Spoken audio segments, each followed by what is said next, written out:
And what's funny about that is, we were talking about this the other day too, is like, you know, in fact, you read my mind on this because we thought the exact same thing. It's so funny how often you read my mind.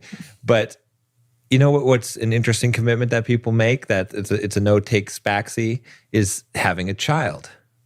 And I compare having a child to getting married, right? Yeah. Because it should be the same. Right. You don't just have a child and then you're like, this is a, he pooped on the floor, so I'm gonna send him back, I think. Or you don't sign a document that's like, well, I guess I'm gonna have the child, but I want the option to have him adopted if I decide I don't want to have a kid anymore. If we don't get along very well.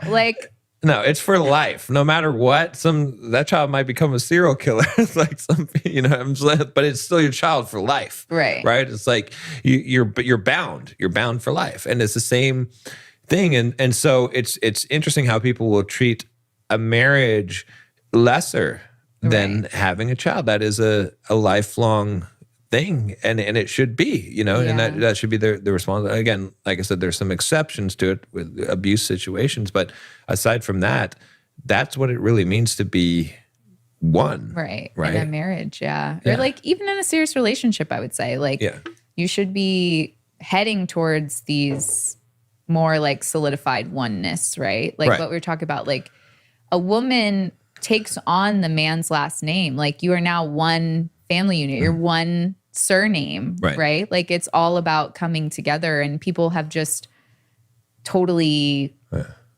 stopped thinking of marriage like that, or they're resisting against it. I don't know. Or they're getting married for the wrong reasons, and then they're not happy, and divorce is less stigmatized and more accessible. I don't want to go back to the days where you couldn't get a divorce, or people shunned you because you got a divorce.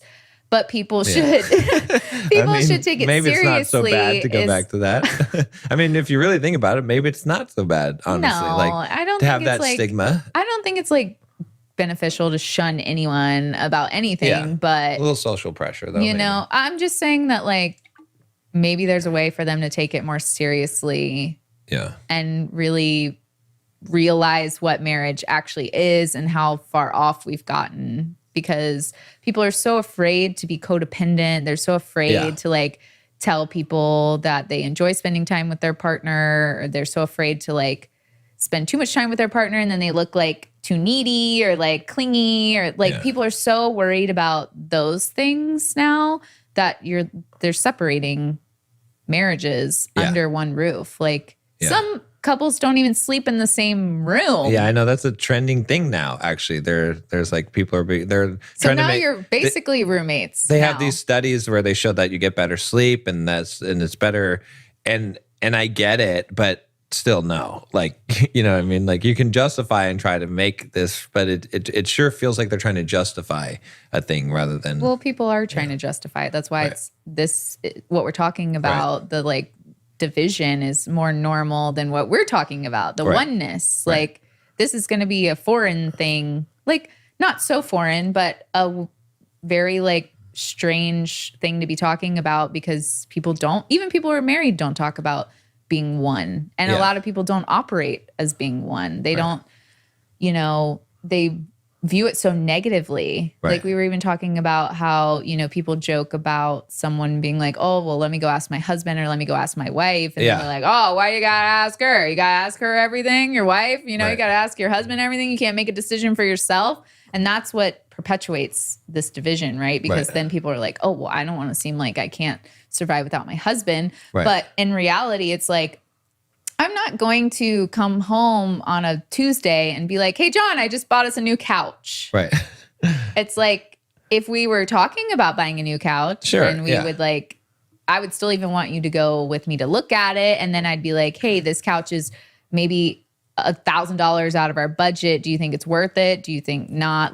I would consult you on all those things, because it's not because I can't make the decision. No. It's because our whole household is us. Right. It's me and you.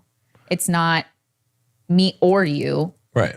Or it's not me sometimes and you sometimes. Right. It's us. Exactly. And so I think all these things have gotten people afraid to even seem like they like their partner or they value their partner's input or, you know, any of those things. They care more about what people say about them than their relationship, Right. which we've also talked about sometimes in other episodes. And it works into the masculine feminine dynamic too, right? Because like I would say in that situation, the man should be making the final financial decisions in the relationship anyway, but people have a resistance to that, and part of the resistance is because they're not thinking of it as one. Like, see, I think a lot of people that have resistance to the roles in the relationship, to the masculine and the feminine, a lot of their resistance is because they're thinking of separate individuals instead of one. But if you think of it as one, then it's one entity with two different aspects of that entity. Like two puzzle pieces that come together to make the one. A masculine and feminine side. And so does it, you know, if a woman's offended, oh, I'm never going to submit to a man, I wouldn't follow a man's lead, or I'm my own strong, independent woman, I can understand that perspective unless you're thinking of as one. When you start to think of as one, then it becomes silly. Then it's like, you know, one part of your body fighting against a different part of the body. It's like, I want to be the head.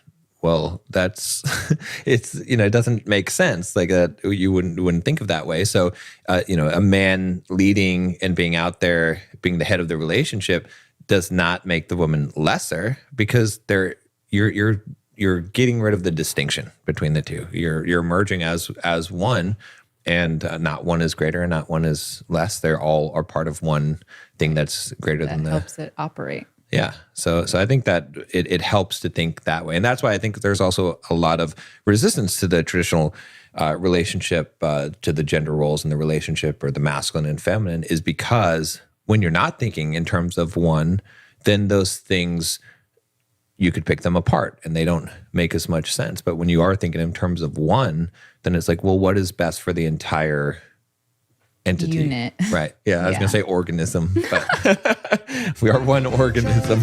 Better than